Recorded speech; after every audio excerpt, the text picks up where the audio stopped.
Assalamualaikum warahmatullahi wabarakatuh. Alhamdulillah rabbil alamin. Wassalatu wassalamu asrofil anbiya'i wal mursalin wa ala alihi washabihi ajmain. Amma ba'du.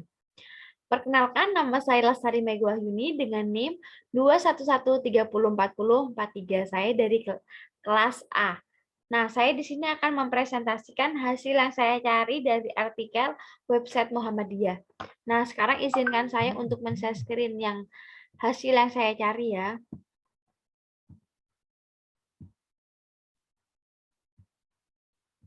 Kita di sini akan membahas tentang Muhammadiyah di Papua, fokus dan perkuat peran di sektor pendidikan. Oke, kita lanjut. Penjelasan mengenai Muhammadiyah di Papua, fokus perkuat peran di sektor pendidikan, mewadahi aspirasi masyarakat Papua terhadap masa depan. Masa depan mereka terkait berbagai kebijakan pemerintah. Majelis di Kelibang Pimpinan Pusat Muhammadiyah kembali menggelar forum webinar Masa Depan Papua, Perspektif Orang Papua, Seri 2 Sabtu, tanggal 30 bulan 10. Jika pada seri pertama 1 bulan yang lalu membahas tentang otonomi khusus dari sudut pandang Papua, seri kedua ini membahas terkait masa depan Papua 20 tahun ke depan sesuai dengan rencana kerja yang telah dirancang oleh Badan Perencanaan Pembangunan. Kita lanjut. Melukis Wajah Papua 2042. Staf ahli Menteri PPN bidang pembangunan sektor unggulan dan instruktur Felix Fernando Wangai menyebut Bappenas selama 4 bulan ke depan dari November 2021 hingga Februari 2022 sedang merancang peta jalan percepatan pembangunan Papua untuk 20 tahun ke depan.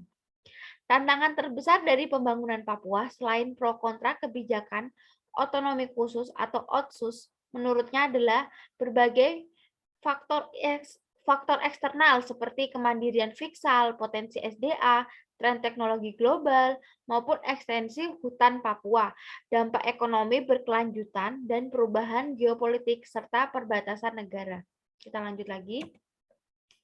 Wanita asli Papua itu menilai bahwa persebaran konten digital yang melalui kekerasan dan pornografi seperti dilema tersendiri kaum muda menurutnya ikut terdampak atas perilaku kelompok tua yang sering membagikan konten kekerasan tanpa ada verifikasi di media sosial. Nah, kita sebagai anak muda zaman sekarang atau zaman now gitu ya, kita tuh nggak boleh kayak menyebarluaskan kekerasan atau pornografi karena itu nggak baik untuk kedepannya. Ataupun nanti kalau misalnya kita nyontohin kekerasan, terus kita nge-up di WA, story Facebook, WA, Instagram, ataupun YouTube. Nah, terus adik-adik kita bisa lihat, nah, wah, nanti bisa-bisa mereka juga mengikuti kekerasan apa yang kita lakukan. Oke, kita lanjut lagi. Selain di media sosial, persebaran konten kekerasan seperti peperangan dan pornografi menurutnya juga masih tersebar lewat alat konvensional seperti VCD, kaset. Konten ini menurutnya juga sering diputar dalam momen pesta maupun adat.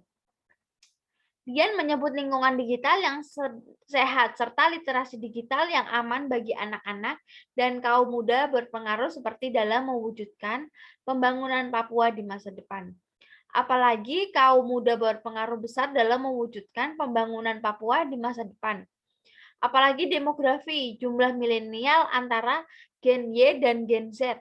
Menurutnya ada sebanyak 2,67 juta atau mayoritas dari penduduk Papua yang berjumlah kisaran angka 4 juta orang. Kita lanjut lagi.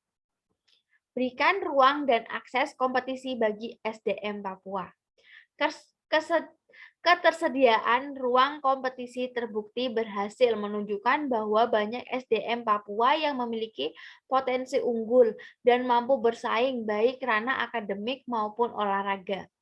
Nah, disitulah harga diri orang Papua yang sebenarnya dibangkitkan ketika kami hanya dikasihani terus-menerus, kami hanya menjadi jago kandang.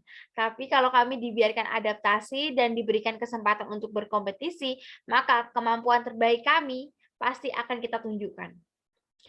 Apakah kemudian 20 tahun yang akan datang kita akan mengulang pembicara yang sama?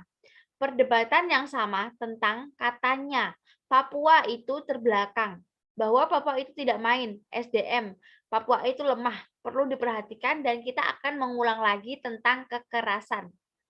Struktural dan gender di Papua, kita akan berputar-putar seperti balapan tikus, sementara negara lain sudah memikirkan penambangan di bulan. Pungkasannya berharap perhatian pemerintah terhadap pengolahan generasi Papua di Papua benar-benar berjalan serius. Kita lanjut lagi ya. Usulan antropolog, bangun Papua dari pasar dan pesisir.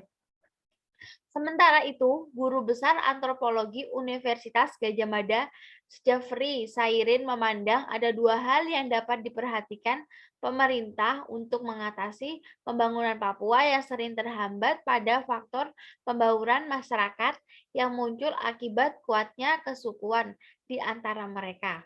Oke, kita lanjut lagi. Peran Muhammadiyah terbuka lebar.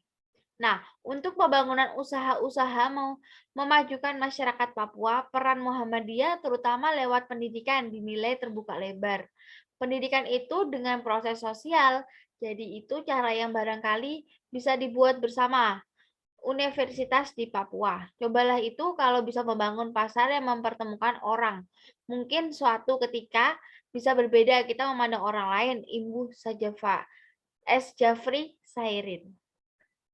Peran Muhammadiyah menurutnya juga bisa dilakukan dalam membantu para kepala desa yang banyak tidak menempuh pendidikan agar mendapatkan ijazah lewat ujian paket A dan paket B, agar mereka mendapat terus seperti pemimpinan di masyarakatnya.